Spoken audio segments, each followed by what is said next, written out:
boll me propagandë dhe iluzione.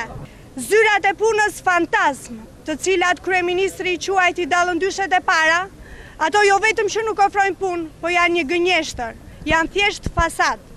Boll më me iluzione dhe gënjeshtra. Shqipëria është në varfëri dhe ky është realiteti që sot po e vuan çdo shqiptar.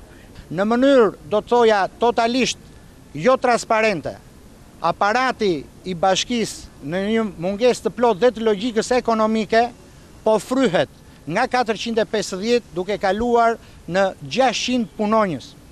Një fryrje e qëllimt e cila synon thithjen e militantit të Partisë Socialiste dhe jo vetëm, dhe mjaftistëve të cilët mezi prisnin emërimin në krye të Bashkisë Tiranës të Erion Velis.